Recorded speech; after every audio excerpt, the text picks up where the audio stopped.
Friends, welcome back to my channel.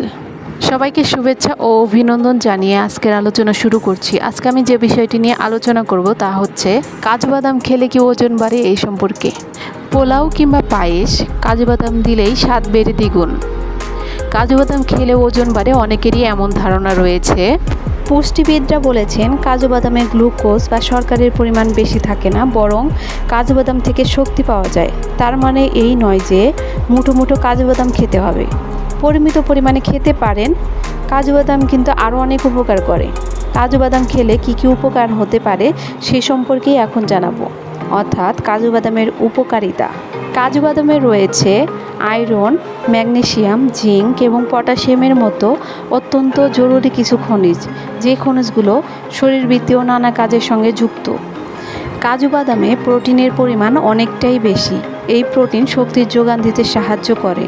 এছাড়াও কাজুতে রয়েছে vitamin C, B one এবং বি6, তাই পরিমিত পরিমাণে কাজু খাওয়া যেতেই পারে। কাজু বাদামে রয়েছে প্রোঅ্যান্থোসায়ানিডিন নামক এক ধরনের ফ্লাভোনল, যা আসলে ক্যান্সারের বিরুদ্ধে প্রতিরোধ গড়ে তুলতে সাহায্য করে। চিকিৎসকেরা বলেন সাধারণ মানুষের প্রতিদিন গড়ে 150 মিলিগ্রাম ফ্লাভোনল শরীরে যাওয়া প্রয়োজন। প্রতিদিন 5 থেকে 6টি কাজু বাদাম খেলে ওই পরিমাণ ফ্লাভোনল পাওয়া যায় সহজেই। বন্ধুরা, আজকে তাহলে এই পর্যন্তই। আমার পরবর্তী ভিডিও দেখার আমন্ত্রণ রইল। সে পর্যন্ত ভালো থাকবেন, সুস্থ থাকবেন, আর আমার চ্যানেলটিতে বেশি বেশি লাইক, শেয়ার এবং সাবস্ক্রাইব করবেন। ধন্যবাদ সবাইকে।